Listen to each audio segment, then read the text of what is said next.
Well, hi everybody. Welcome to Cut the Crap with me. And we've got today two amazing guests. We've got Chaitanya Tamhane and Aditya Modak with us.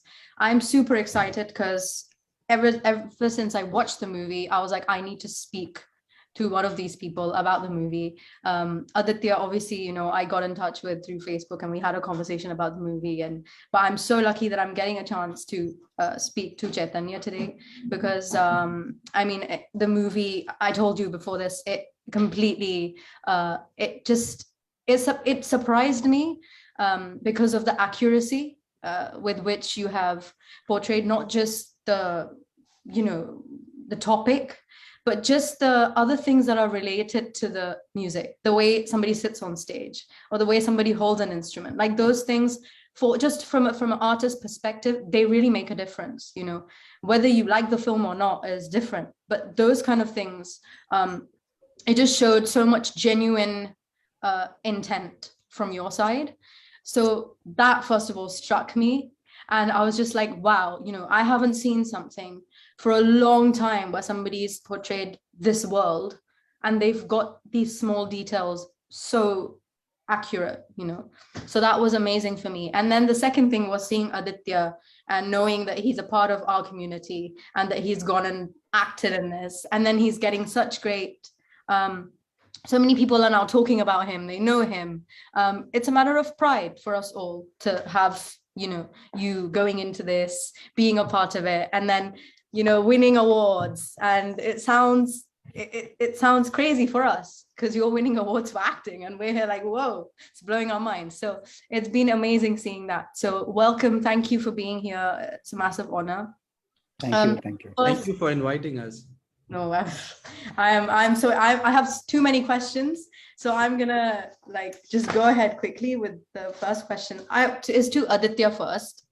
Aditya, I don't know at what stage you heard the script or found out what the whole story was about, but when you did, because it handles and talks about a lot of very sensitive issues when it comes to our community, right? And because you're a part of it, was there any part of you that was like, okay, I'm going to do this, but what's the consequence of this going to be?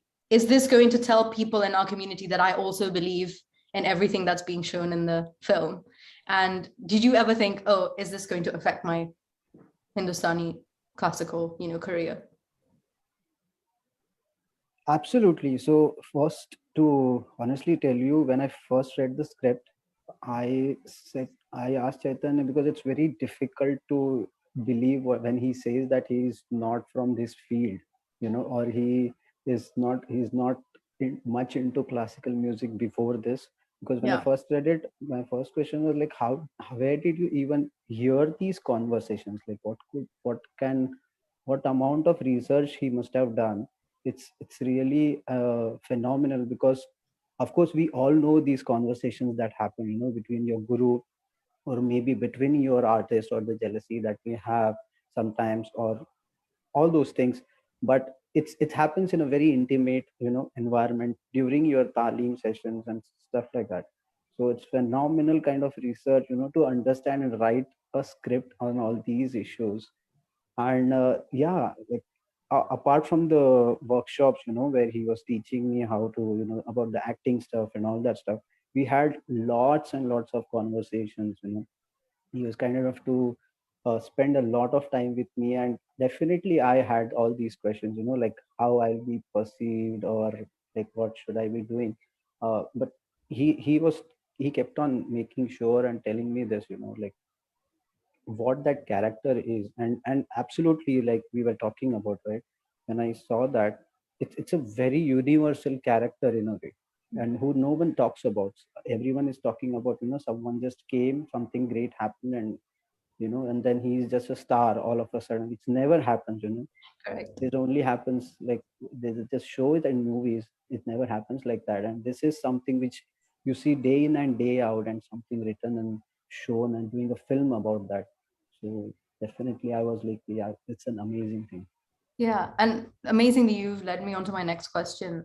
Chaitanya, my next question to you is, why did you, because for filmmaker, it's always easy to go in the direction of, okay, let's start with a guy who has these struggles. And then at the end, especially when it's related to musical arts, we tend to finish it on a climax where he has this amazing performance at the end and he's overcome all his struggles. And then he's suddenly a great artist, you know, or even if he's not a great artist, he's triumphed all his struggles and all his insecurities. But this movie was so special in that way because his last performance actually showed the most frustration and the most turmoil that Sharad had had throughout the film. So what made you, especially as an outsider, you know, to this whole world, think, no, I'm not going to go this easy way of showing the normal path, you know, he struggled and then he becomes famous, but I'm actually going to show the inner struggle and get all those details as right as I can. What made you as a filmmaker take on that challenge? Right. For me, the thing is that, again, like Aditya said, you know, it's at some point it stops becoming about just a musician. It's the story of a dreamer, of an escapist, of somebody who wants to, you know, indulge in the artistic life and the artistic process. It's the story of somebody who does not want to follow a conventional path. It is a story of somebody who wants to take a certain risk. It's also a story of somebody who has invested deep faith in not only his gurus, but in a system, in a philosophy, in an institution, you know, and has also grown up on stories that have been fed to him, right? So my inspiration for movies, like for films, does not come from other films. It comes from life. I don't see, you know, those many like exceptional success stories in terms of ratio. And my stories also come from my own insecurities, my own fears. So I don't look at myself as a winner, you know. So this is like my own nightmare in a way. But I guess that's why this thought does not even occur to me, like, why not make him an exceptional success at the end? For me, like, it was like, okay, the exceptionally successful ones, or the ones who are like, you know, tragic geniuses, or like extreme sort of tragedies, these are the exceptions, these are the freaks. But what about the rest of us? What about like 99% of us, you know, who either dread the one extreme and aspire for the other extreme, but just doesn't work out that way, right? And there's a lot of dignity in that ordinariness, because that is normal. It's different what, you know, our like mainstream discourse glorifies, and now because of the internet it's all become even more condensed, and we are constantly surrounded by stories of exceptionalism, you know. And it kind of makes us compare, kind of makes us feel very inadequate and incompetent, and nothing we achieve is enough or real, right? Because there's always somebody else who's doing much better, or, you know, breaking like 100-meter records or something like that, because the world has become so much smaller. But that is not the way I see it, life's journey, you know. And also because I have a problem when people define Sharad's journey as a failure. Okay, for me, it's not, I mean, I don't know myself whether he failed or he succeeded in some other way, because life is a constant journey, it's a constant process. What about people who used to be successful 20 years ago or 30 years ago, but are now kind of dead on the inside, even though they're living? What about that? And then that made me question my whole framework of how do I perceive success? How do I perceive failure? How does it even matter in an artistic journey, in an artistic process? So these were all questions which were coming from a very deep, you know, place, and I was looking for those answers myself. I'm still looking for some of those answers.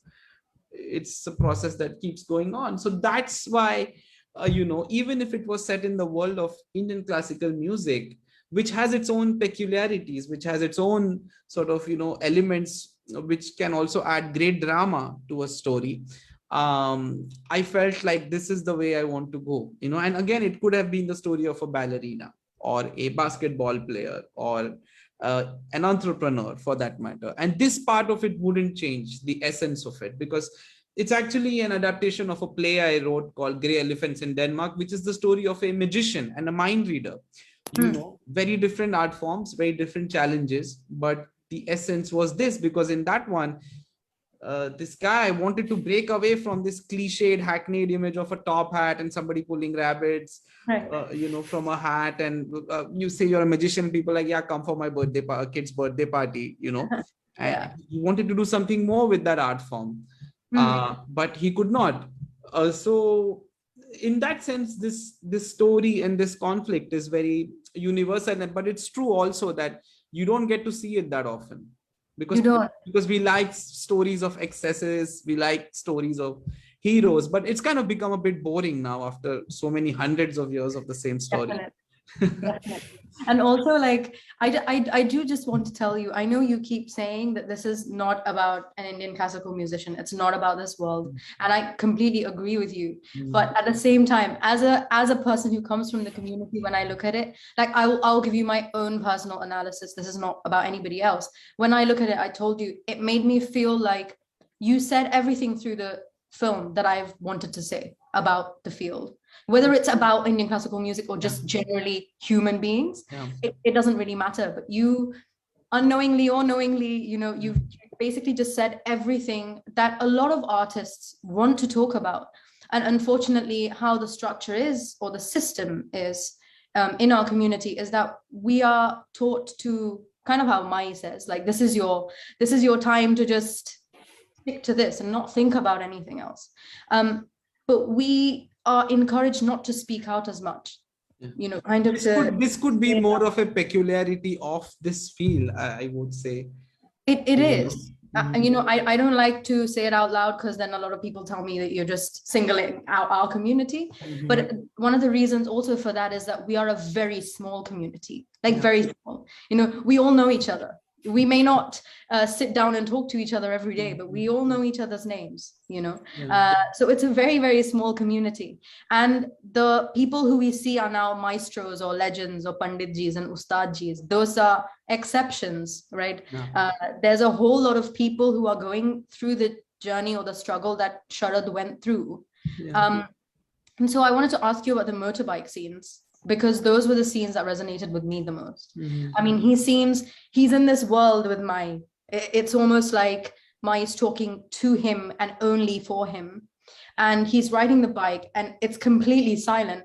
And for me, the way I saw it was, this is when somebody senior to you is continuously telling you something, giving you this advice. And you're just like, you're kind of forced into believing that I shouldn't have a world outside this. This is what my world should be. And if I step into a world outside this, then I'm not going to be as good of an artist. So for you, what was that scene meant to kind of show the audience, or to yourself? Maybe not to the audience, but what were you trying to show through that? Because it seemed like you kept coming back to that. And that was something that was clearly very important for the storyline. I think I was also influenced by the fact that I met people like that during my research phase who would talk like that. And the thing is, for me, you know, I'm an atheist, for example. Now, where do I invest my faith? You know, who do I invest my faith in? And we all are inspired by people in our lives or people who we look up to. And I don't see anything wrong with that, you know. But I also wanted to explore this idea of my idol or becoming my oppressor, because if my idol, you know, paralyzes me to the point where I can't do anything because I'm constantly questioning if I'm good enough or if I'm capable enough. And like you said, if I can't see beyond my you know, idol's framework, my hero's framework, then is that any good, or is that a problem? And again, you know, for me, who Mai was or what her flaws were are in a way secondary compared to the value Sharad got from the concept of Mai. Right. If that, because that concept, she could have 500 flaws and she could be, you know, contradicting herself, or she could not be living what she's preaching or practicing what she's preaching. But Mai is a concept, is a story in Sharad's head, and that is sacred to him. Right. And again, faith is such a big part of this world, of this practice, because why else would you put in so much effort and dedicate so much time to this art form, or any art form. So it's not so simplistic in that it's complicated, right? I mean, a lot of our mentors could be amazing at, say, literature, but they could be horrible people outside of their craft and their work. So how do you see somebody in totality? Also Sharad is a romantic in that sense. So and again, it's, I think what you were saying earlier about not speaking up or not being allowed to talk or express yourself openly, this is a very Indian thing, in society, where we are taught to not question anybody. We are taught to be submissive.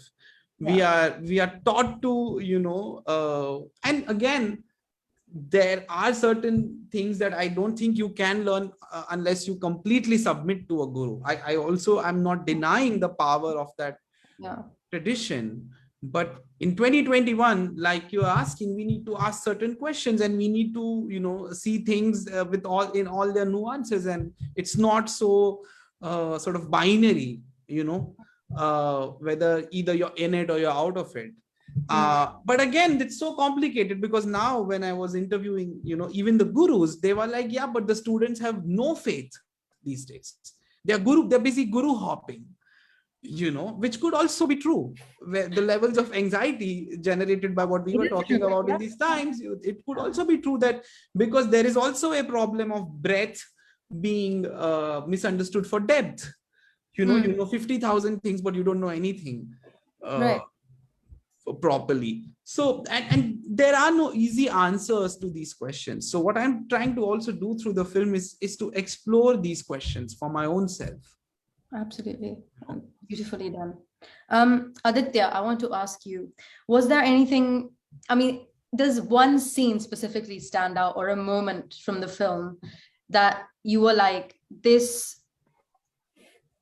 I hadn't really thought about before, but when you came to do the disciple, you were like, wow, yeah, this does actually happen in our community a lot. And I haven't really been open to this idea, but the disciple opened it up for you. Anything like that, or a moment that really stood out for you in the film when you watched it? Yeah, so to be very honest with you, like I was learning on every single day of my shoot, like every day was a new adventure for me, completely a new experience, learning different things.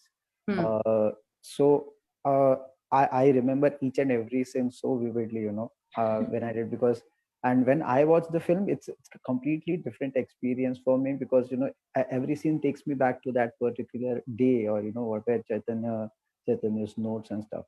But if you still want me to name a particular scene as such, so my favorite scene from the film will be like the music critic scene, because for so many different reasons. One, because it's one of the longest scenes in the film also, so we had to rehearse it a lot, many times, to get it right. And it's different in a way, because it's layered in many different uh, aspects. For example, because Sharad, all throughout the film, you never see him in that kind of a loud kind of a person anyways. And when he's meeting him for the first time, he's actually in awe of that person, where he's reading his articles and he's happy to have met that person. And all throughout that scene, gradually it turns out that he starts demolishing all his idols, and to a point where a guy like Sharad, like gives into his impulse and throws that water on his face. So that was such a is powerful scene. That was such a powerful scene. When he's talking to the critic, and he's so excited to know more about like all these artists, because he obviously doesn't know the inside stories, and he's finally got this man who's going to give him, in a way, gossip.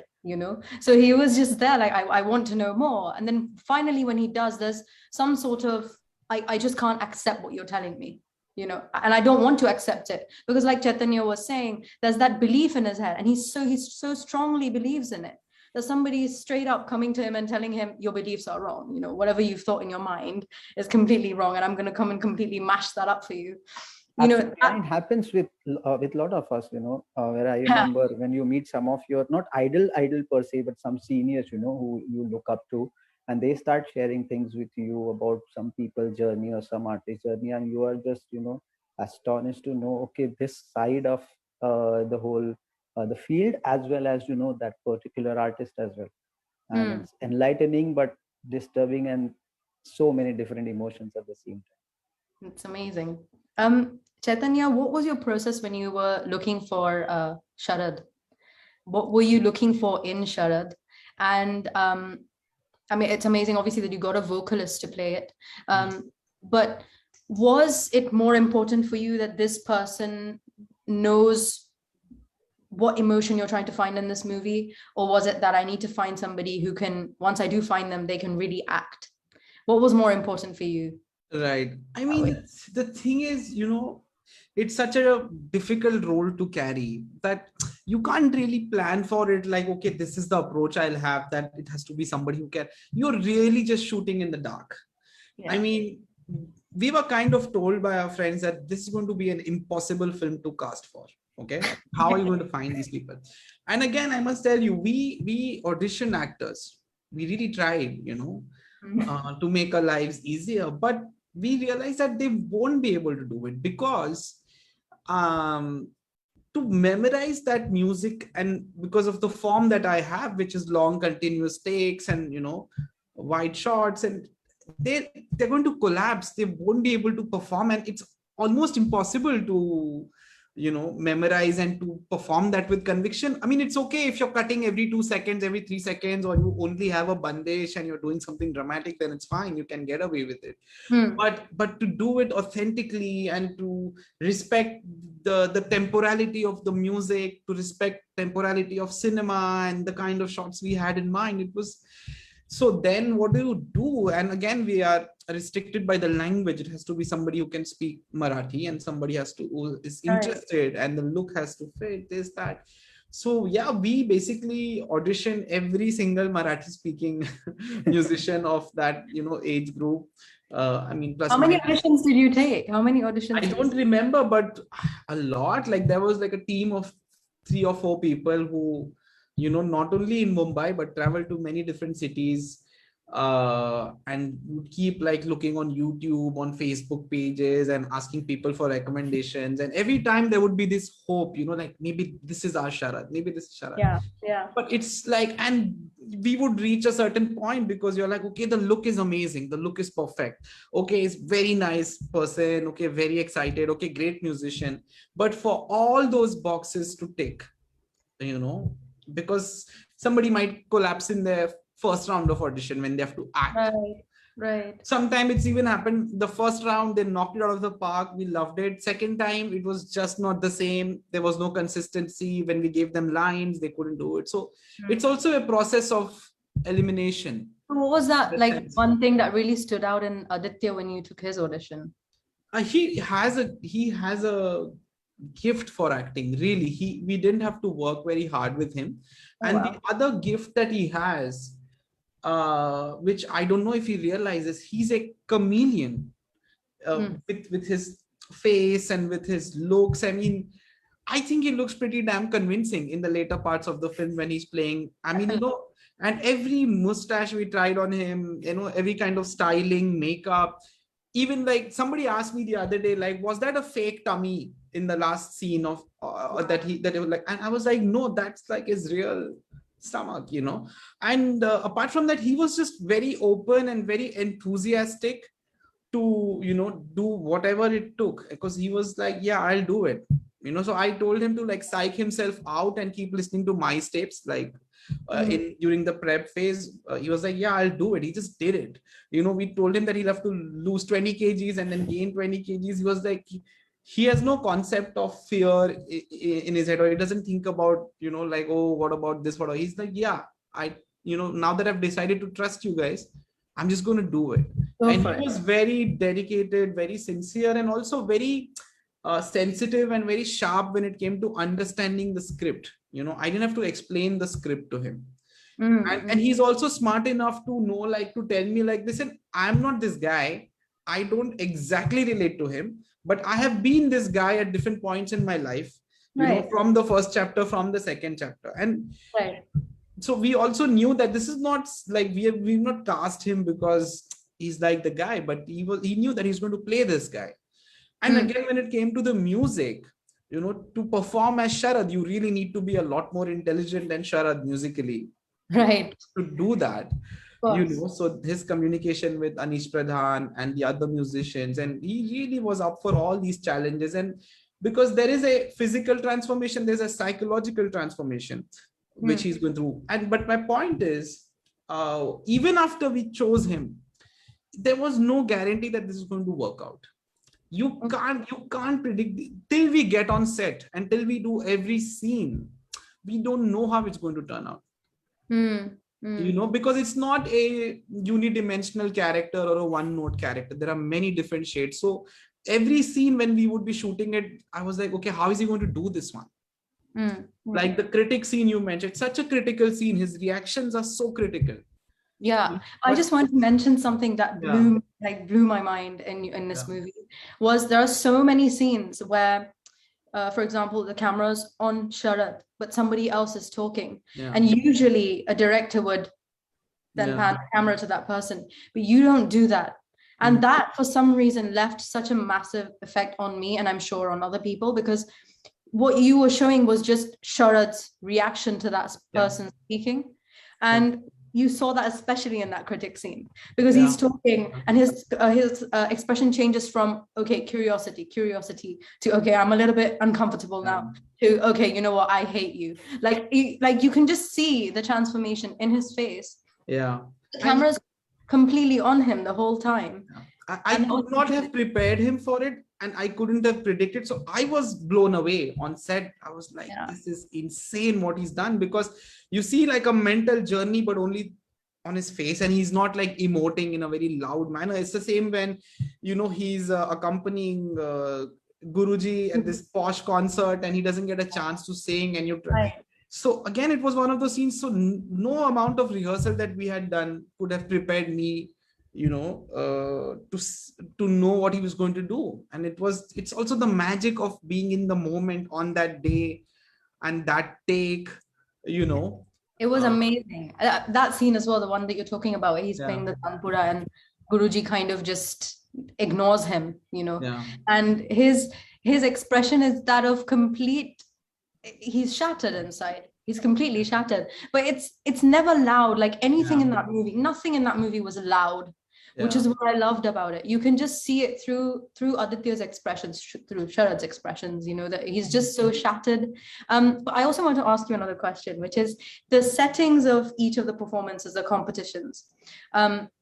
What struck with me, I don't know if I'm correct, but it looked like you wanted to make it look very similar, where the performances were and where the competitions were, or where most of the performances were, except that big performance that happened in the, you know, hall, where they have that whole conversation about later on about how nowadays how concerts are packaged and that. Except that one, it kind of seemed like every single performance where it was happening, the setting was very similar. Did you do that knowingly, or did it just happen? Or was there a plan in your mind?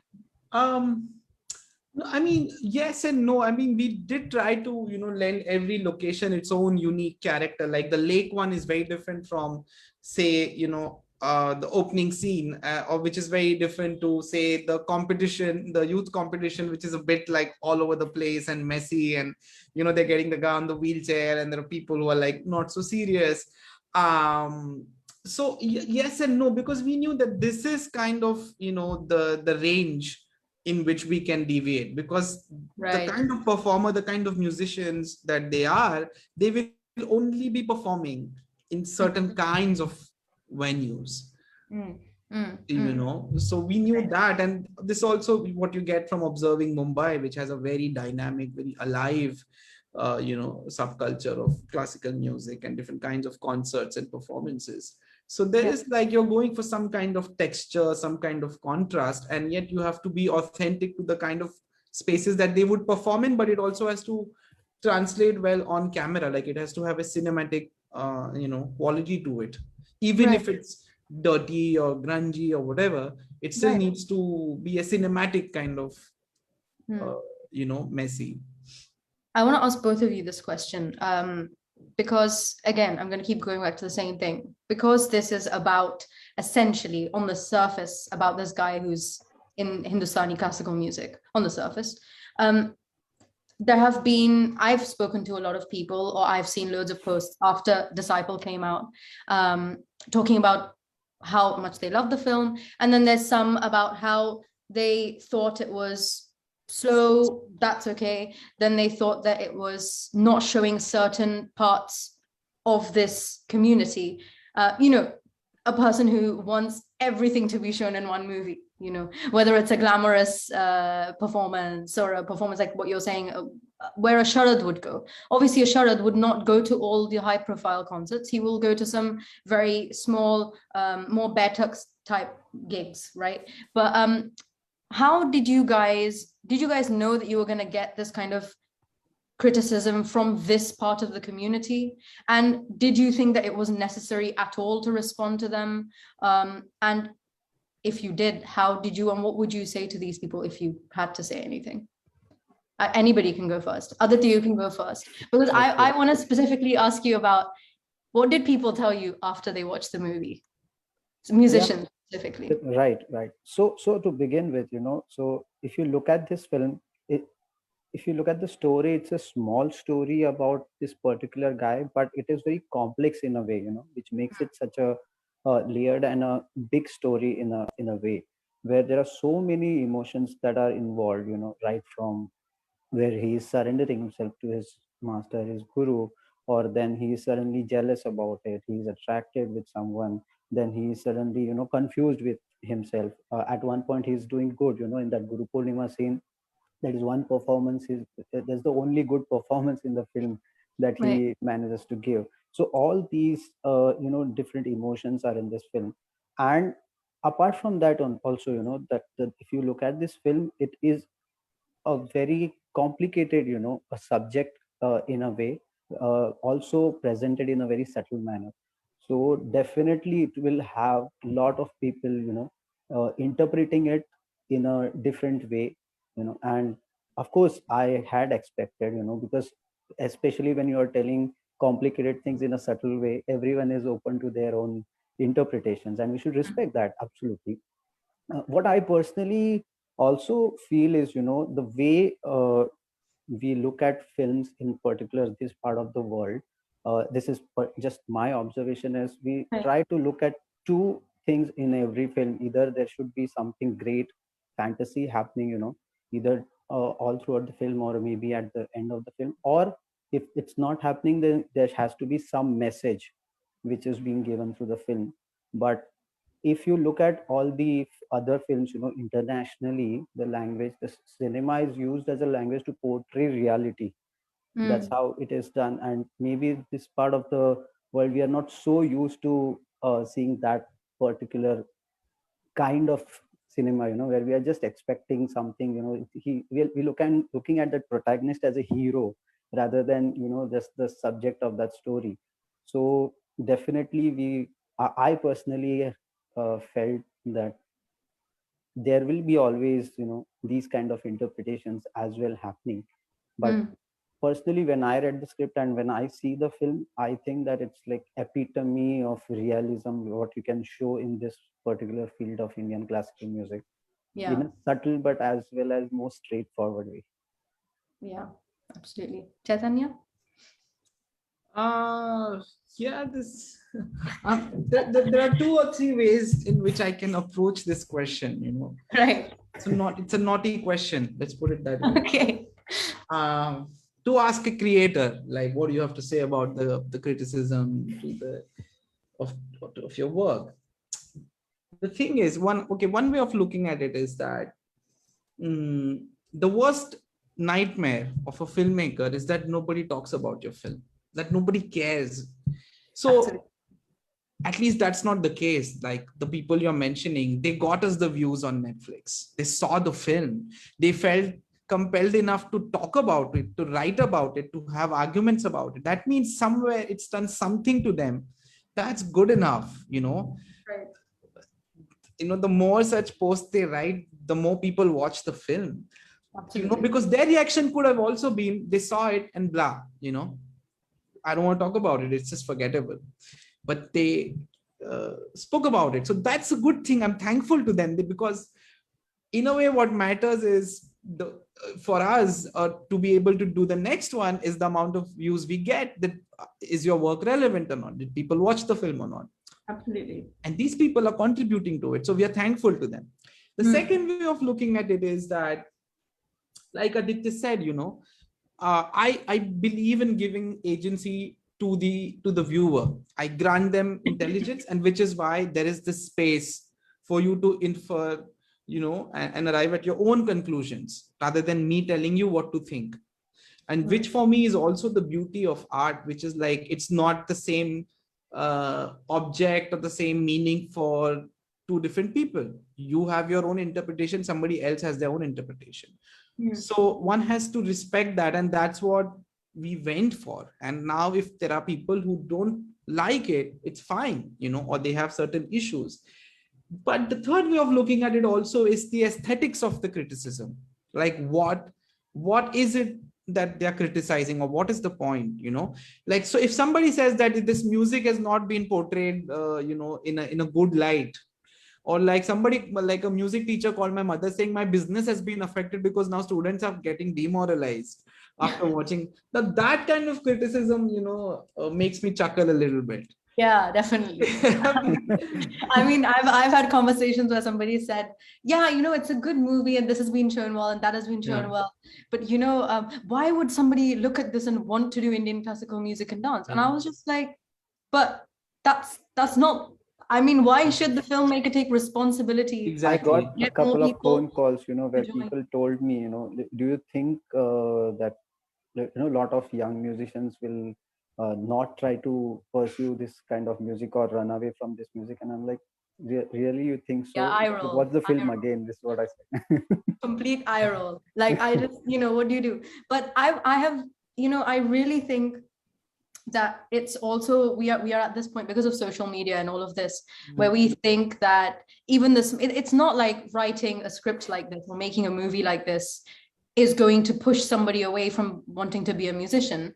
As far as I'm aware, if you really want to be a musician, you're going to become one anyways, and you're going to find ways of getting through the struggles that Sharad did, or handling the struggles more differently than what Sharad did. Also, it could be a message about how Sharad maybe handled some of those things not so well, and you could do it differently. And so those kind of criticisms, as I see it, and I really want to tell you, Chaitanya, you have opened up a conversation when it comes to our community. You really have. And like I say, our community is so small that nobody really knows what we're talking about because we're so small, and nobody, to be honest, we're not that essential to the whole world in that way. And we have this problem, and I'm taking this opportunity to say what I want to say. But we have a problem as a community to think that there is no music higher than ours, and there is no community that needs more sadhana and more concentration than ours, which is completely wrong. And that has stopped us from evolving, firstly as a community, secondly as artists ourselves. So I also think that a lot of people don't really know how to watch your movie. They don't know how to do it. And this might sound really stupid, but when they started watching The Disciple, I genuinely feel a lot of people thought, why are they not showing the fame, the glamour, the many interviews and the many applauses and the standing ovations that comes with an Indian classical musician's life? But you have really opened up a conversation. And I say this because your movie also came out, I think, a little bit just after the whole Me Too movement happened in our community. And the Me Too movement also brought up a lot of questions about why we are not so vocal about our opinions, why we don't speak about the social problems that we have, why our community does not take a stand on certain things. And then suddenly your film came out. Mm-hmm. And for me, I looked at it as, whoa, there couldn't have been a better time for this movie to have come out for our community. But I want to ask you, when this movie was coming out, what was the kind of reaction that you were expecting from people, not just from our community, from people generally? And what was your audience like when you were making the film? Who did you think was going to watch it? Right. I want to finish my first point. I was not done there. I was. Oh, I'm so sorry. No. I just want, and I will tie it into this new question. No. So I was saying that this has got nothing to do really with people not knowing how to watch a film like The Disciple. This has also got to do with what people's expectations from films are. Yeah. And I'll tell you something else. This is not just a problem of the ultra conservative. This is now a problem of also the ultra woke, where characters can't do something immoral, right, or inappropriate unless they are punished at the end. Right. And a lot of writers and artists have spoken about it, that this is going to kill art if we have to make art politically correct and morally correct, because you have your own moral compass, you have your own judgment beyond those characters and beyond the filmmaker's intention to know whether something is right or wrong. Right. Art is where we come for catharsis. Mm. If there is a human instinct or a human gesture that's expressed in a movie, that means that human instinct exists in human nature. Yeah. Why can't it be expressed? And it's not an artist's responsibility to serve justice. And it's also a matter of trust, between the viewer and the maker, whether they trust I have seen many films which are very correct politically, which have a moral high ground, but I do not trust the filmmaker's intentions at all. Right. And I've seen films which make me deeply uncomfortable, which I know this is politically incorrect, this is wrong, but I have great admiration for the filmmaker and the film because it made me uncomfortable. It made me question something inside me. Yeah. And I know films which I do not like, but I know that, and I don't like the filmmaker's intention, but I still admire the fact that there is something of value beyond the intent of the filmmaker in this work, especially in documentaries, so if somebody has a very basic expectation that show classical music in a good light, I'm sorry, that is not my responsibility, that is not my preoccupation. And I can refer to you 500 documentaries and books and articles which do only this, which are all about artists posing in various poses, exactly, and where it's all about how great my teacher is and how great this. Also, Chaitanya, let me tell you, this is what our community is. Like I'll say, I'm not going to generalize that. But yeah. I will Yeah. though. You don't have to. Nobody has to. I'm telling you this. And this is my experience from being in it. I'm very young. I haven't been in it for a very long time. I'm not a senior artist, but I can tell you this: we are in this kind of environment all the time, where everybody's telling you, yeah, but show us in a good light. Yeah, but show us in a good light. Yeah. But who's going to talk about the struggles of an artist? Who's going to talk about if we don't, then why are we expecting somebody else to take that responsibility? And it's strange because the same people will argue with you how important this music is in terms of part of being Indian culture, Indian heritage, Indian history. And then they want it to be a rarefied art form where we use kid gloves. Why are you so insecure about wanting to be seen in a good light? If a soldier dies in a film, nobody says my son's not going to join the army.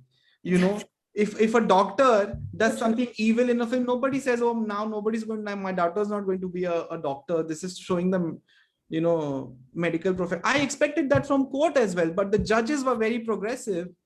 Nobody said that, why are you showing? Indian judiciary is like the ultimate bastion of, of an institution, and in terms of right and wrong and how it affects our lives. They didn't have a problem. Although I have other problems with people's reactions to court, because that film is not about the judiciary. It's actually not at all about the Indian judiciary, which it's very convenient to blame an institution or to say, oh, these judges and these lawyers. No, the film is about all of us. It's about Indian society. Yeah. No, and I mean, the people who inhabit these institutions, and power structures. They are coming from the same society where you and me are coming from. So these values are not, Yes. these are not values you buy from an institution and then imbibe them. And that's exactly what you've shown in Disciple, actually, because even Guruji is a product of this Yeah. society. What he's telling Sharad, or what he is expecting from Sharad, or the behavior that he has with Sharad. I mean, I wanted to come to this anyways, the way that you show the Guru Shishya relationship. And I want to bring both of you into it.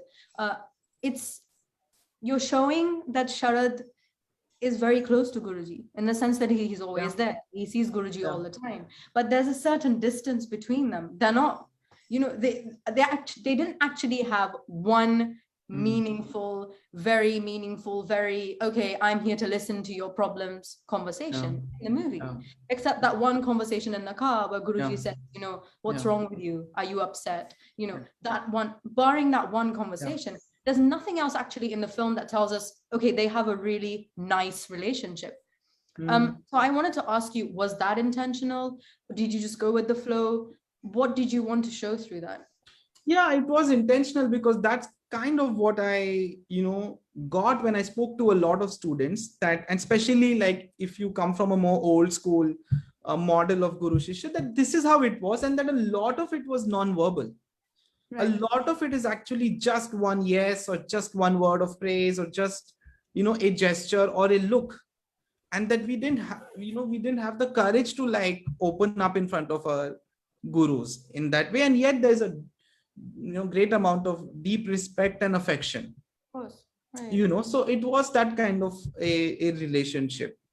And there is definitely that distance of reverence and respect, but I think Guruji is a nice guy in the film. There are no real like horrible characters in the film in that sense, but of course nobody is flawless either. So no, I mean, none of the characters are flawless. I mean, even Sharad has his flaws. But I also want to ask you another thing. The opening scene where Guruji is singing and the camera is slowly panning onto Sharad's face. I think that was such a powerful scene, because that for me set the tone of the movie. Because you could just see on his face the immense respect for Guruji. He was in awe of Guruji. He at that point, you would think that Sharad was thinking, I want to be there one day, where Guruji is. That's how I want to be. I want to make him proud. And that is, when you meet an Indian classical student, especially, that is what you feel when you speak to them. You feel that they're just in complete awe of the system, awe of the music, awe of their guru, awe of all the seniors they've been listening to. I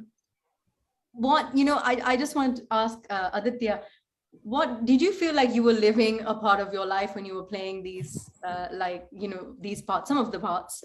And especially, why don't you tell us a little bit about your Guru Shishya relationship, and how you saw this, how it differed, or how it was similar to what it was in this Disciple? Absolutely, yeah, I resonated with all those sequences. And the first scene that you said, right? Uh, I have lived that, because I started my musical journey from my Guruji, Dr. Ramdesh Pandey, in this way, where I listened to him in a concert. And the first thing was, I was such in awe of that person, that this is how I started. Like, I want to sing like this, like you mentioned. And that's how I approached him and started learning from him. And all the talim sessions, which are very intimate, that which happen within these closed doors. And your Guruji singing, you are fumbling, or you are struggling to get it right. At the same time, maybe you practiced it, but still you are like, at that moment again you are messing it up. And your Guruji is like, did you not practice? How can you not get this right? And maybe just keep doing this, maybe. And these are the answers that in our field we do keep getting, like, just keep doing this and you will definitely achieve your goal. Kya karte raho, this is. But I would say my relationship with my Guruji has been very different, because our talim sessions were like super extensive. And he used to tell us so many different things also, where so the dynamics was, I would say, almost like this, but still quite different from how it is, how Sharad and Guruji's relationship is. But Yeah, like I was talking, like I have been Sharad in different bits and pieces in my journey of music over the last 2 decades as well. So all these scenes at some level you can definitely, uh, connect like what that character must be feeling, because some part of that you have definitely felt. Yeah, amazing. Chaitanya, what was your brief to Anish Pradhanji when you met him, Yeah, you spoke to him? Why Anish Pradhanji, first of all? And yeah. what was your brief to him about the sound design? Right. I think we were on the same page, right from the time he read the script, he totally understood the intent of the project. And why him? Because I needed somebody who was progressive, who was open enough, who would not have the kind of objections we just, spoke about, and who would not judge it for some random reason. And, also was intelligent enough to design music where you know that this is not a showcase for this music, this movie. It's a Mm. film which happens to have music, and then and cinema has a lot of limitations also, so then to work with those limitations and yet do justice to the power and the beauty of this music. Right. So, and we very actually probably never had a disagreement or a difference of opinion, because there was also that much respect, where I was like, he knows what he is talking about, and he was like, okay, if this is a film related thing, if this is about editing or something, then that's your department, that you know what you're talking about, and I trust you that you will do a good job with it. But he really shaped the project in a big way, and he helped us way beyond just designing the music, even with like production design, with casting, with locations, with so many different aspects, of the film. Even some suggestions about names and little changes in the script, where it's like, okay, this is standing out, or this could not logically be the Mm. case. And so he really brought in his expertise on many different levels, but I didn't have to work very hard in terms of explaining the brief to him. He read Yeah. the script, and he thankfully he loved it. And so it was a really smooth and a great process working with him, because I got to learn so much. And it was that thing where not just me, but the casting people, the production designers, everyone was just calling him for every little doubt. Okay, what kind of a tanpura will this character have? Okay, what kind of clothes will this person wear? So he really was a very key member, very key part of the team. Mm. When you were doing research for The Disciple, you must have, like you said, you spoke to lots of people who are in the community. Um, to you, what stood out, because you were an outsider, right? Yeah. So what were the kind of things that stood out to you about the music? That you must have listened to loads of, lots of people singing, whatever, but the music, the people, the beliefs that these people had, what stood out to you the most? Right. The thing is, again, it's not like I did my research and I had these insights or I had these observations. Right. It's a long like I started off as Sharad myself, where I was completely in awe. I was not objective enough to see things. These are realizations you also arrive at. It's a process of being deeply in love, then being totally disillusioned and being totally demystified for you. Where, oh, okay, it's like any other art form, where all these art forms are great, but it's an art form, and it will have similar challenges of patronage. It will have similar challenges of trends and audiences and the commercial side, the sheer joy of it. And then again, it's a process of rediscovering your love, rediscovering that very first impulse, what attracted you to this field. Mm. And Mm. it's also, the film is basically a product of the people I met, because they shared their insights, they shared their deepest fears, they shared their relationships and their, and not in like a gossipy way, Oh no. and because these were also, I'll tell you something very quickly. I learned that I cannot be recording any of my interviews. I cannot even be audio, because people just don't open up. Yeah, they People don't. are, uh, with their guards on, and they're very cautious, because they know somewhere that this can reach You were just somewhere. making notes, mental notes, and Not just. even notes, actually. Yeah, just mental notes, because I wanted to be present in the conversation. So Something I learned. how did you like approach these people? Did they know that you were making something like this, or did you just go No, completely I blank? told them that I'm working on a film, but you have to be, as as a writer or as an artist, you have to be very humble, and it's like, like a journalist, you have to do a lot of legwork, groundwork. So I would be, knocking on doors literally in SRA. Me and my friend, we would just land up outside people's houses. Wow. Like, hi, we have come from Mumbai, we are working on a film. That's so And cool. people were so nice. They would, allow us in and give us chai and samosas and coffee, and just very nice. But we would literally land up on doors, and that's the most beautiful part of the process.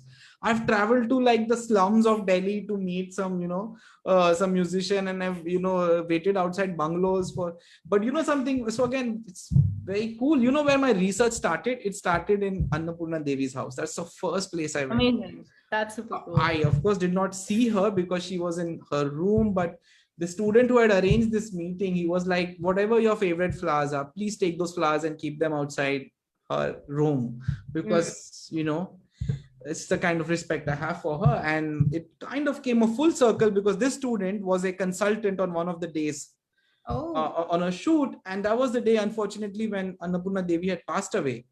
And he told me, like, I have a very, very big favor to ask. Can I leave the shoot halfway right now and go?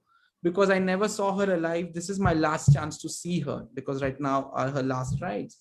And I was like, of course you can go, man. Of course you can go, but yeah, it was a great process of just, and you had to develop, like I had to develop genuine friendships, genuine rapport. And again, I'll tell you, it was not like I was talking to 50 people on a deep level.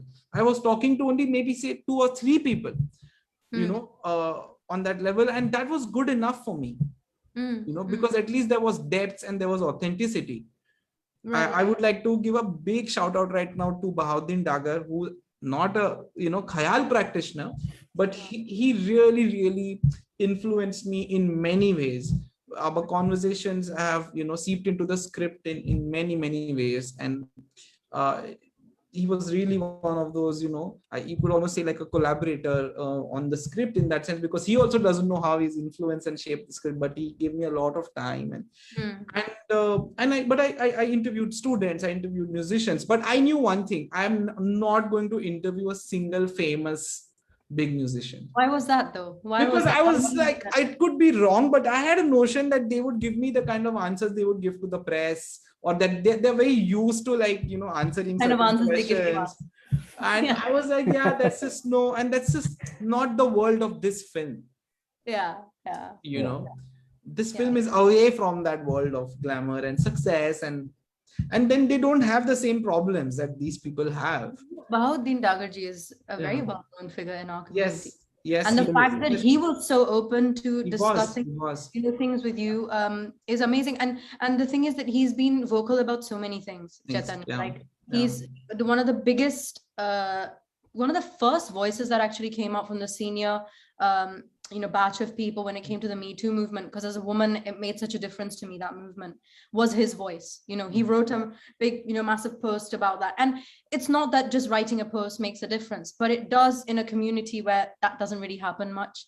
And it really hits, especially being a woman, it hit me, where I was like, wow, such a senior person, he doesn't have to do this, but he's doing it because he feels his voice is going to make a difference. And like you said, the fact that he was so gracious to speak to you about it, this topic so openly. And it shows in the film. It shows that the intent was so pure and so genuine.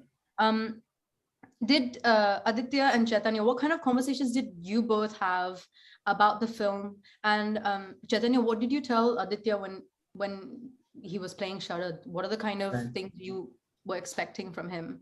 Yeah, again, there are different kinds of directors and there are different kinds of actors. Like, no two actors are the same, even if they're non-professional actors are doing it for, like, the way I speak with Aditya was very different the way I spoke with Arunji. But it's a very professional relationship. I'm not into, like, messing with people's minds and like playing mind games and like taking over their lives. It was a very professional relationship. But yes, of course, we had lots of long conversations, but then eventually it also has to be about, okay, these are the scenes, how do we approach the scenes, right? Okay, this is the journey, now how do we like go about? So it's like any other actor director. I didn't have anything special to say. And again, I don't direct that much on set. The thing is, we take our time, like we would do like mostly one scene a day. So it's also, I would allow them space to stumble, to try out a few different things, and then to arrive at their own, because you also kind of get bored after a few takes of, if you are like performing or putting on an act, or like you have those impulses and that nervous energy. After a point, you're so tired that you really start being yourself, and you just start you know performing authentically. So I would just allow them that space. I really haven't directed them that much. The main thing was to cast them, and then it's also the character and their work takes a life of its own. So you just watch that, you just engineer something and you just let it unfold. Wonderful. There's a question for you, Aditya. So I'm going to read it out. Kunal Gunjal is saying, I have a question for Aditya. In the movie, it is shown that you are taking care of your guru on a personal level, i.e. rubbing his feet, taking him for a doctor's visit, etc. While I'm not opposed to this service to your guru, since it is extremely personal on how one wants a relationship with a guru. However, Western musicians do not have such a relationship with their teachers in music school. It is strictly an academic teacher or student relationship. In my opinion, I think it portrays that students of Indian classical music have to take care of teachers on a personal level to get knowledge from the teacher, and may result in exploitation of the student by the guru. What is your opinion on this? That is such a heavy duty question. Absolutely. First of all, thanks, Kunal. How are you? And thank you for joining and tuning in today. Nice to know you are here. And absolutely. So I would like to say one thing here, where we have been programmed, our community specifically, and this field, where because of this entire tradition, because this goes back as long back as mythology, where this music is coming from.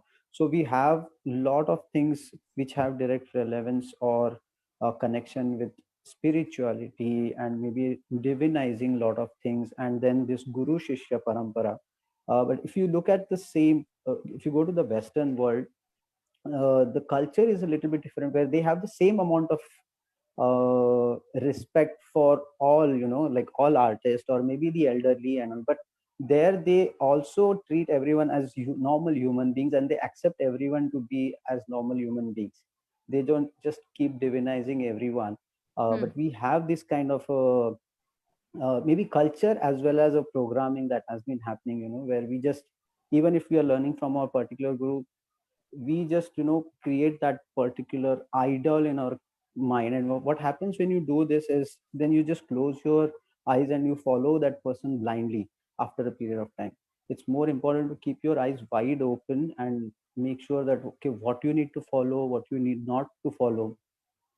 So this is a particular difference that I always feel. It's not about you know uh, exploitation in a way, because I don't think any guru like makes you compulsorily do that, because even if I had to do something like this, I would enjoyably do, like a seva to my guru as a gratitude, because we all definitely consider that whatever we are singing or whatever we are performing is because of the talim that we got from our gurus. It's more about this particular culture that we are brought up in, because even the Western people have the same amount of respect to their teachers. If a jazz musician will have the same to his mentor, it's just a different culture where they talk to each other, as normal human beings. The respect is only towards just that particular art, and it's not completely, everywhere. Thank you, Aditya. There's another question. Abhishek Borkar is saying, love the film and loving this conversation. Question for both of you. Going into the film, did you expect, oh, okay. This is kind of into the criticism. I just saw it now. Go for it. I'm going to go for it. I'm sorry. Go for it. I'm sorry. I didn't realize it. I just saw it now. Question for both of you going into the film. Did you expect criticism from the Indian classical music quarters? If so, this person's gone one ahead of me. Thanks, Abhishek. If so, what criticisms were you expecting the most? No, I mean, of course we were expecting. See, there's something wrong if there is no criticism. If you're pleasing everybody, something's wrong. And the ideal situation is when you offend both sides.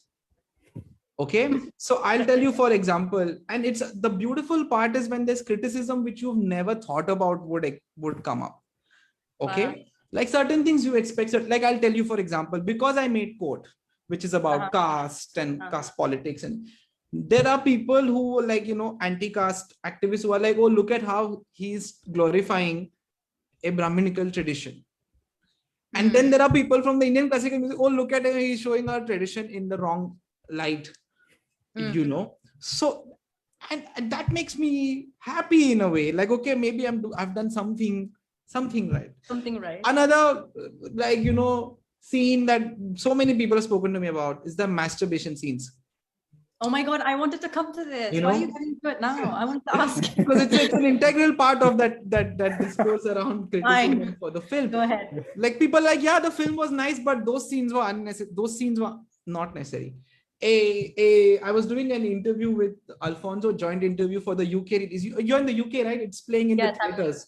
Yeah. In the UK, please do spread the word. So this critic asked me like, why did you have the masturbation scene in the film? I was like, because I masturbate and everybody I know masturbates, which is why, and a classical musician is no different from a normal human being, which is why there's that masturbation scene. Can I ask you something? Yeah. Is this because I watched a lot of your interviews about The Disciple? Have you said this in any other interview? No, there are a lot of things I haven't said in any other interviews. So. Okay, no, because I was scared to ask you about this because I was like, he doesn't talk about this anywhere, and I was like, it's about the questions that people ask. So no, I know, but people have asked you about scenes that made a difference. I guess, yeah, you're right. But for me, I really wanted to ask you this question. You humanize Sharad. And it sounds weird because he is a human being. But I'm going to go back to this again, but in our community, we are not humanized. Okay. But we are trying to create people continuously to be in a mold. Yeah. Okay. So I'd like to say here, because one of the response which you mentioned, I also got a couple of phone calls which mentioned, like, why you didn't show the pure form of our music? Everything is so pure and so nice and everything, and I'm like, where is it? Where did you see that pureness everywhere? Yeah, that was my first question. Like you are seeing, like, why didn't you show that pureness? But where is it? Like, because all the artists, no matter like the famous or the great or the not so great, or the not accomplished ones, all of them, they are humans in a way, and they all have their own personal drawbacks, or maybe struggling at different levels. So, and that's the way to look at them. They are humans, and it's okay.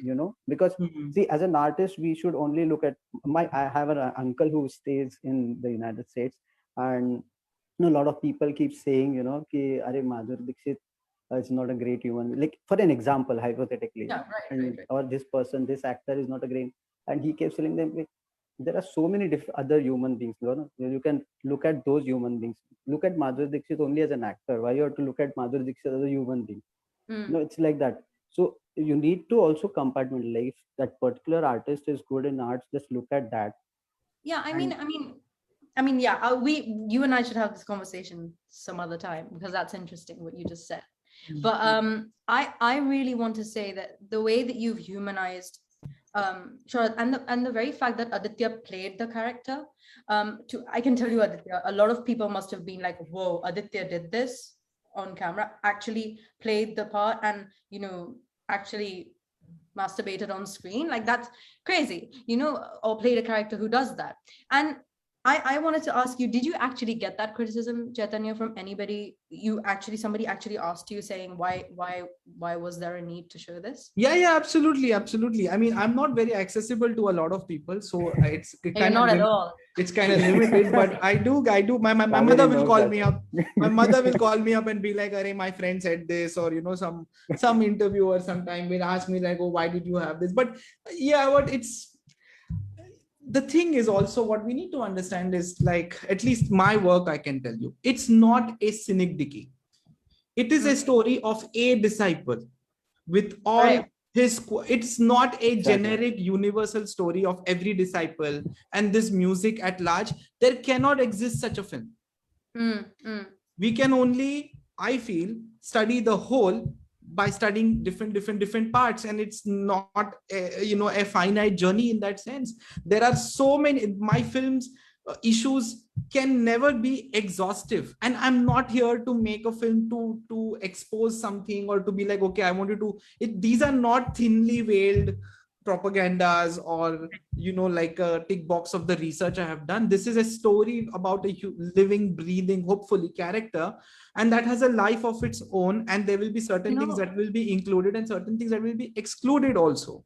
But Chaitanya, you say this very easily, right? And I get it. Like, you keep saying that this is just something I made, this is what I believe in. And I completely believe you, and people do too. But I just want to, I really, it blows my mind. This movie just blew my mind to the point where I am now without words, because as soon as that scene did come, like I said, I was watching it with Abhishek, actually. We were watching it together. And Abhishek and I were like, whoa.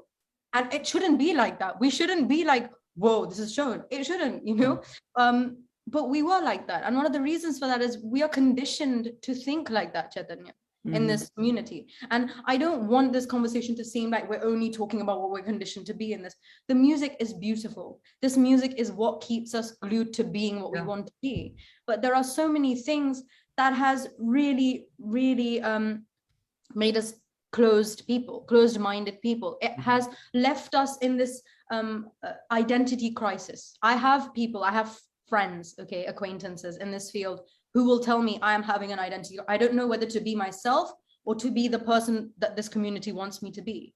And I guess you have that in any field, but in this field, it's so apparent because the community is small and everybody knows about you and the journey you're going through, and it's everywhere, right? It's in your face. So when that thing happened, my first thing was, if I ever speak to Chaitanya Tamhane, which at that time I didn't think I ever would, I was like, this is something I want to ask him, is you must have done it unknowingly, thinking, of course, this is a human thing to show, I'm going to show it. But the impact that you've made. No, I mean, it's also deliberate, because I know you don't associate this with a classical musician. So it is also a political statement in that sense. But I'll tell you what else there is. And this is because you are saying that this is a problem with our community. It's not. This is a problem with mindsets at large. I'll give you an example, what Aditya was saying and what you've been saying about certain reactions. From my own field, which is the independent cinema movement, there are some people who are like, this is not real Indian cinema, this is a cinema made for the West. As if you can backtrack, as if you can reverse engineer what anybody. If I was that kind of a genius, I would be a billionaire right now, and I would have a lot more power and a lot more relevance than what I have right now. But there's a deeper problem here to address. Who are you to tell me what is Indian cinema? Who made you? Because you came from a certain film school or whatever, and you had whoever. Who are you to tell me are you the custodian of Indian cinema? And if you were, in your head, the good news or the bad news for you is, this is 2021. And all these institutions and this kind of Brahminical discourse about pure music and Indian cinema are being questioned and are being destroyed because we are done with this shit. Exactly. Absolutely. Who is anybody to tell you that this is real music and this is not real music, and that only we know? Because that is the Brahminical tyranny that this film is talking about. Yeah, absolutely. I'm just really happy that there's so many musicians asking questions and saying things. It's great. There's one question from Rohan Bose. He's saying, what preparation might be required to bring an introspective musical form and its nuances on screen for an actor? As we know that in cinema or theater, things would require a bit of underlining for making a point clear, but the amount, it's a long question, but the amount, where am I now? I'm lost. As we know that in cinema or theater, things would require a bit of underlining for making a point clear, but the amount of it is always very subjective. How do you create a balance while performing, and especially in cinema, where it is really hard to gauge the reaction of a viewer while shooting? I think Chaitanya. Oh shit, this was for me. I'm sorry, I thought this was for you. I wasn't. So I can go, but it's more about the filmmaking and the language and the preparation that you so I think what he's saying is that usually in a film or in theater, you have to underline everything that you're showing, right? Exactly. And you have to kind of be like, you have to spoon feed, be like, this is what is happening now. How do you create a balance while performing, and especially in cinema where it is really hard to gauge the reaction of a viewer while shooting? So how do you know that the person is going to take away what you want them to take away from us? Again, I mean, at least on my part, I'm open, and I know for a fact that you can't control what people take away from your work. Even when you said that you started a conversation, that is not my intent, like when I'm making the film, because I am being authentic to what I feel and what I understand and how I see the world. What people make of it, as we see, it's anyway polarized and random and sometimes unexpected in good ways and bad ways. It can give value to somebody way beyond what your intent was. So for me, it feels like it's a bit pointless to trying to predict that. You can only put out your work authentically and let people, this is my perspective, but there are other people who are intelligent enough to reverse engineer an opinion or a feeling, and it's great, but I'm not that person. So there's another question for you by Lupdog Chatterjee. He asks, extending Saberi's conversation regarding motorbike scenes, I'm curious to know about your thoughts behind inducing movement in the frames. You have effectively used trolley in this film. Following your work closely since Six Strands and of course Court, movement always in your films have a sense of economy tagged with them. Court was full of static frames. Enlighten us about how this treatment emerged. Right. So I feel like, thank you. That's quite a detailed question, but yeah, he is a filmmaker himself. So right. No, it's quite a valid observation. I think that, again, it's very simple. Like every story requires its own language. Yeah. Film is a language, but with many dialects and many sub languages. There's no one film, there's no one cinema, like there's no one music. So you have to also, be receptive and be present to what this particular story requires and demands. And then also there are certain decisions you just make on set, or you go to a certain location, or you read a certain scene, like, okay, it's been nice to do it, and we try it. And the language, of course, you're trying to have a certain consistency and a certain intent, with why you're doing. But yeah, for me, that question is important. Like, why is the camera moving? Why? Because we see so much of brain dead, meaningless camera movement, because people think, as if it's going to cover up for the dullness of the scene. It does not. And then sometimes you have the security, inner security, where you feel like, okay, the scene works, so why do anything? Why move the camera? So yeah, it's a conversation you're having with your own intent, right? Questioning Yeah. your own intent on why you're doing what you're doing. Yeah. You need to think about it. It can't be mindless. We have another question from Kunal Gunjal. I think it's for you, Aditya. Sure. I have to say, first and foremost, that your performance, Aditya Modak, in the movie is phenomenal. How did you go about the process of choosing the amazing compositions for the movie? Oh, good question. Yeah. First of all, thanks, Kunal. I think that credit goes to Anish Pradhan ji and even Chaitanya, because it was more of like a group conversation and discussion which we all of us did. For my bandishes as well as for all the other compositions that we were choosing, and most of the credit should go to Anish Pradhan ji, Pandit ji, and Chaitanya both, because we wanted to make sure that whatever that tradition has been shown, that authenticity, the old tradition which is carried out, so that is also taken care of, while choosing those compositions. But at the same time, it has to be relevant to the story as well. You cannot just come up with a rag that you like, but which resonates with the melody and the rag and the composition, which resonates with whatever story that you are trying to say or trying to tell. So, but yeah, I did not have a big role in choosing the compositions as such, but me, Chaitanya, and Aniji all together came up with that. Yeah, just going from that, the last scene where he's singing, and there's the sun is shining really brightly outside, and he's singing. Abhishek actually pointed this out to me. He's singing Miyake Malhar, and the sun is shining really brightly, and that's when Abhishek was like to me, "This is the genius of this film." Like, he's singing this rag, and it's completely sunny outside. It's almost like, I guess to him, or maybe to me, that's what stood out, that it's kind of showing he's already so down because he's not happy with the way he's singing. And at the same time, the emotion that this rag is meant to evoke in somebody is clearly being contradicted by the weather outside. And that to me and to, you know, a lot of people, I'm sure, was just mind-blowing, just in the craft and the way that you showed that. And that was wonderful. So Chaitanya, how important— I just want to interrupt you here for a second. Yes, please. This is what I mean.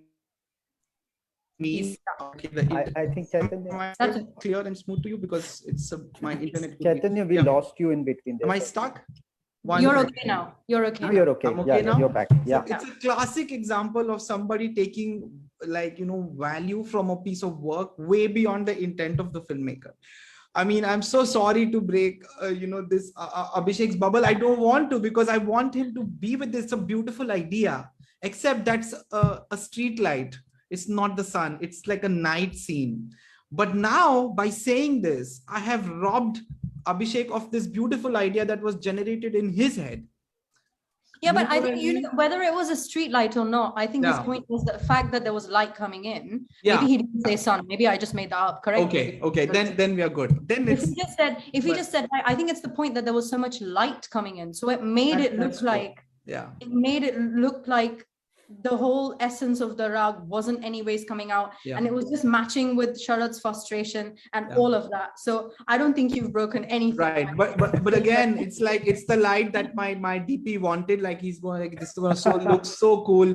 And that's, but really this is like, okay, I'm taking credit away from myself, but it's credit to the viewer, to Abhishek, or to you, who came up with this idea. And that is the space that, you know, something like this should allow for viewers. You were to saying, grow. right, this is what you want from your audience anyways, to take away what they want to take away. Exactly, and they can come up with ideas much richer than what the filmmaker presents. So Yeah. And I would like to say about that particular scene as well, you know, because we did a lot of rehearsals, me, Chaitanya, and Anilji, to finally arrive at that kind of a performance.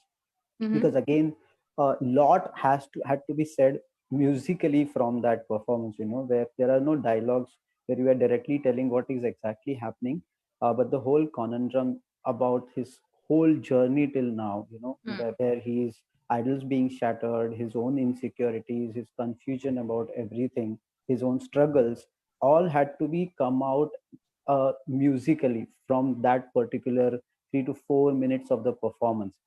And that was the great challenge for us, where we did a lot of you know, conversations, experiments, and finally, you know, arrived at that particular piece of that Mia Malhar. For that, it starts with it. It's not typically Mia Malhar to say, but you know, and that's why, because it's all the confusion that's going on in his mind, Right. that's the perfect point where he realizes, and it's like, I'm done with this. You know, he Yeah. reaches that point where he's just can't take it anymore. Yeah, I mean, this interview is going into so many different directions, but I have to mention this point. The whole bit about you showing the reality TV shows. I know you've been asked about this in many interviews, so I don't want to stick on it. but go on. Yeah. But still, for musicians, that must have been something they really related with, not just us, any musician for that matter. You know, the commercialization of music, the glamour that world gives you, all of that. I mean, you showed it a few times, especially the way in which you showed it was amazing, because you see these shots where, you know, she's singing, and she's getting all this praise from these judges. Yeah. Her development also, the first time she walks in, how she looks, how she's dressed, and the third time that we see her when she's in that black dress, you know, that gothic type of stuff, completely different, you know, to what clearly how she is as a person. But between them, the way you cut into other scenes, and it's so sudden. As a musician, I was sitting there like, I'll be honest with you, I was sitting there like, whoa, you know, glamour, she's recognized, crazy. And then you cut, and it's just Sharad cheating in a class, and he's so sad, and he just looks so, and it makes, like, as an artist, you're sitting there like, oh man, I can feel a sadness, like you feel it in here. So I wanted to ask you, because you did the editing yourself, when you were editing the movie, why did you choose to transition into the scenes like that? Because trust me, it made me sad for Sharad. Like, right. I see. Look, I look at both my films as tragic comedies. I think the humor is lost on a lot of people. It could be a part of like, a failure on my part in terms of communicating it. But for me, it's very funny. The whole film, in some way or the other, is funny. Like almost every scene you tell me, and I can tell you the humor in it. Where I'm really like, getting a huge kick out of it with something or the other that's going on. So for me, it's really funny to see that scene where, in the music class, he's doing like those transitions. Even something like when he's masturbating and the next scene, and then it cuts into that meditation. Guruji, and then the meditation or the Guruji watching him on the laptop. For me, it's hilarious. So Yeah. I guess it's just also a bit of naughtiness on my part, But there was also that scene today, in fact, before coming for this interview, I was watching there was a discussion of 4 guys about your film, and I was just watching that, and one of them mentioned that he found he's listening to mine the whole way through the film, and just he's on his mic, and he's just had enough, and he just takes it off. And he said, for some reason, I found that so funny, just the look on his face, him just being super tired of Mai's voice, either that or just him being like, whatever, I don't want to hear this anymore. But you're right, there's so many things in the film that made me laugh, but also feel sad for him at it's the same time. It's sadness. It's like, it's a bit at the like same cringe time, when comedy. you're sad, and when it's funny, and you're just like, this couldn't have been put out in a more precise way. Because especially that scene where it cuts to him teaching, right? Because she's singing, in this glamour, she's wearing this dress, and he's getting all of this reaction, and then it cuts to just Sharad, and his face the whole time, Sharad's whole face in the second half is just heartbreaking. His eyes especially. It's just heartbreaking, and it's amazing to see. But even in that scene where there were these students, we made sure there are some real Besura students in there. That was the brief to the casting even people, if they sang in Suri, and somebody has like some rock metal print on his t-shirt, and some girl is distracted. So there's like a lot of little things that are happening, which for me are very naughty and funny. But I guess what gets discussed more is like, the larger themes and the music. But in my head, it's a very different film, I must say. Even the scene where Sharad gets, said a lot from that student's mother. That is also, it's a very intense but a funny scene, where suddenly she transforms into a different kind of a person. And the way he's saying taken aback. He's like, he can go, but then he doesn't need to come back. And the way he says it with so much ease, that was brilliant. There's another question. Lubdhok again is asking, why did you not choose any Indian DOP for the film? Was your DOP aware of Mumbai and its moods, and also about the art form from earlier experiences? Right. Okay, this is a conversation like why I didn't go for an Indian DP. This is a conversation, I can have in private if I ever meet him. But many different reasons, but mainly because I wanted the film to look a certain way. And this, Miha was recommended to me by like one of the world's best DPs, Emmanuel Lubezki, who Alfonso has worked with. So Alfonso's team got in touch with him, and he recommended Miha because, if there's one thing I learned from Alfonso, which is that cinema is a universal language. But having said that, Miha worked really hard, like in terms of his own research, and he had experience with Mumbai because he shot a lot of commercials in Mumbai, lived in Mumbai. And then again, it was a process for him also to sensitize himself to this world. And again, it was a concern that we don't want this to look like an exoticized version of this world. And we don't want it to look like, an outsider's eye looking into this world. And I hope we managed to bring in a certain level of authenticity and insiderness to the film. Gaurav Unyal, he says he's written it as a praise. He's praising you. He's saying, it is incredible to hear Chaitanya, amazing sense of maturity he has as a filmmaker or artist. Indian film fraternity needs more thinkers like him. I'm just reading some stuff people are writing for you. Thank you. It's very kind. there's so much. There's so much that people have written. Ronkini Gupta is writing so much clarity. You display, Chaitanya, and that comes across in the film as well. So good. I'm still carrying the feeling it left with me. Ronkini worked on Ronkini the Gupta. film. Yeah, Yeah. she worked on the film. She actually was the coach for Christy, like, who plays Shashwati. So those Okay, amazing. so Ronkini actually helped us on the film. Thank you, Ronkini. Yeah. Thank you, And of Ronkini, course, for joining. amazing singer. Yeah. Yes, she is. She's absolutely wonderful. Madhumita Iyengar is saying, quote, another masterpiece. There's so many people just really appreciating your work. Thank you. Thank you so much. I want to ask Aditya, what are the things that you learned from Chaitanya? This is the last question. But what are the things that you learned from Chaitanya? Because this was obviously a very new experience for you. What did you learn about filmmaking? And more importantly, what did you learn from him as a person? I'm going to make the Aditya. I'm going to make the payment via Paytm. The money is on its way to you. So please be generous. No, I'm No. So there are two parts to this. So as a filmmaking process, I wouldn't say like it's difficult to say what all I learned from that, but I was observing everything, what all they were doing, right from the conversations that they were doing, like how they want to light a particular thing, or what kind of clothes that we were wearing, what will suit it, and then how he was instructing me, but how he was different when he was talking to another actor, other co-actors with me. So that whole process we were going through. So I was observing all that very carefully and learning a lot of things from that. But coming to the more important question is, as a person, I've learned a lot many things, from Chaitanya. He's like a official therapist for me, kind Oh, of, wow. where I've troubled him a lot, because he see, like we were talking about, like apart from the physical transformation, I had to actually go through that psychological transformation, because my personal journey in this music field has been very different from Sharat. Even though I can relate to all those, the things that he has gone through, because every artist can. But otherwise, I've done all the things that Sharat tried to stay away from. I did college festivals, I did bands, uh, I did my chartered accountancy, I was working.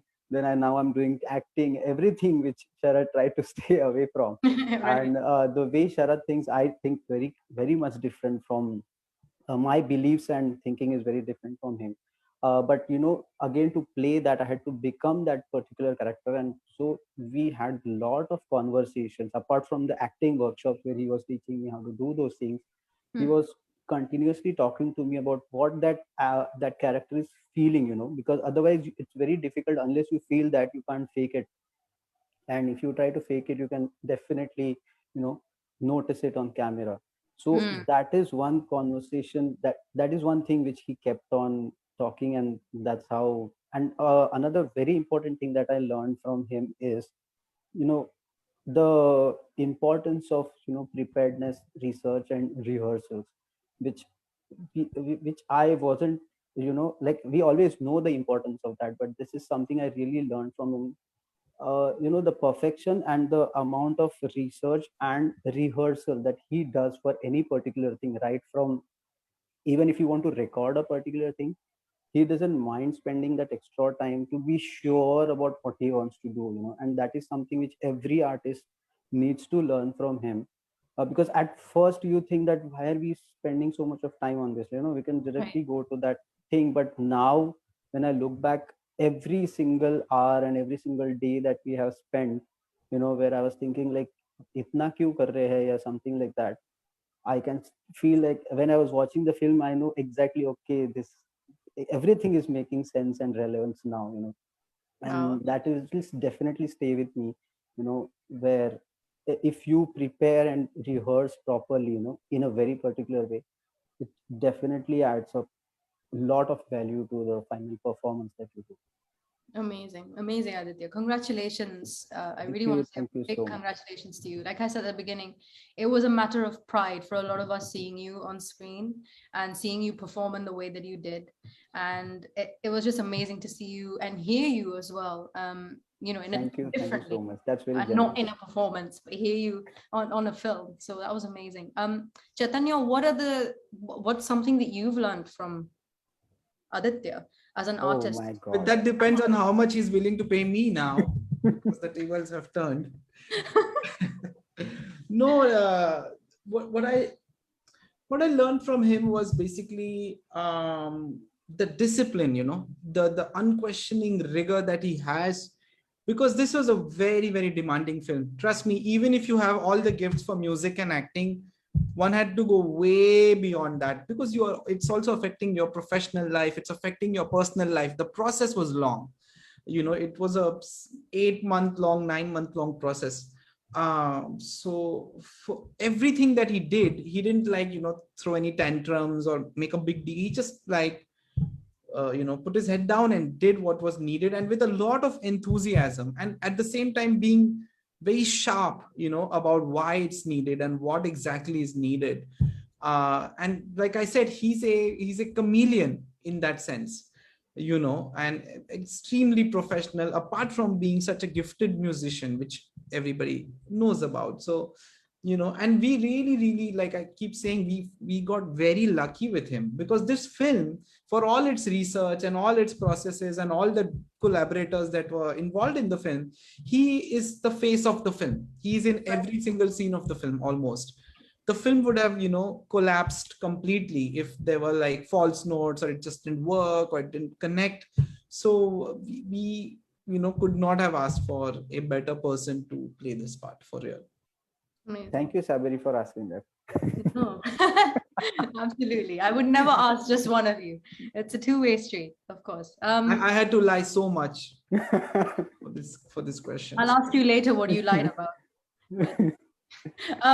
But I just remembered one more scene, which was the kurta buying scene when he goes into the shop and he's buying the kurta. And it was a really small scene, but it was so cute. It was a very cute and very poignant scene, because that also tells you a lot about the community that you were delving into. You know how he says, "Skip, I just want a plain kurta, not too much on it," and that whole scene, I can't tell you exactly what I loved about it, but it was just the whole process of everything that you showed, and you touched on every possible issue. Like I just want to end with this. I want to ask you about that scene where you go and watch that performance, and after that you come out and you talk about the packaged nature of how music has become now. Right. Firstly, I'm sure you must have over that. Yeah. Right, you and you're talking to, correct. Yeah, and I'm sure you must have really related with that scene, because I'm sure as a musician you've had that conversation so many times with fellow musicians.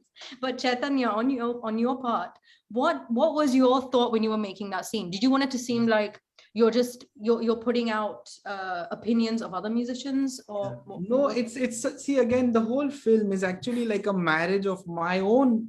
Like I told you, it's coming from a deeply personal space. So it's my own quirks, my own fears, married with what I observe. So it's my nightmare, because right now, if you ever, talk to me, which is off the record, and like if I like you, I will open up and I will be like, I will tell you like what's happening in the market in the name of cinema and what people are busy doing. And my fear is that 15 years later, 10 years later, I'm going to fall in line and be doing the same thing without any objectivity, because it's a matter of endurance and your privilege and condition as to how long can you hold off.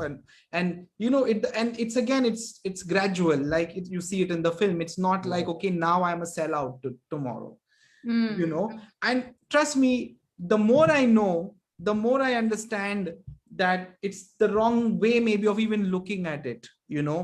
And the more I know, it's like the inner child in me keeps dying minute by minute. It's almost like you don't want to know the absolute reality of this world, and it of course gives you a lot more compassion, but it also takes you away from a lot of the idealism that you have, which is nice and it's beautiful, and it's sad that it cannot survive or exist in this world, and especially in the Indian context, for a lot of people. So it is coming from that scene is also, but of course the exact words and what he says, I picked that up from people who would complain to me. And that is one scene where I was happy and scared at the same time saying those dialogues. Yeah, he was like, this is too real. This is what we really say. Like, you're going to get me in trouble. Story of every single artist who watched this movie. Okay, we were watching this movie and we were like, whoa, this is way too real. How the hell did he get this?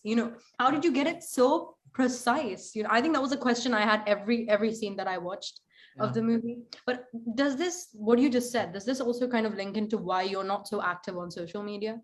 As in like or do you have a very different That's reason? just he as a person, I think.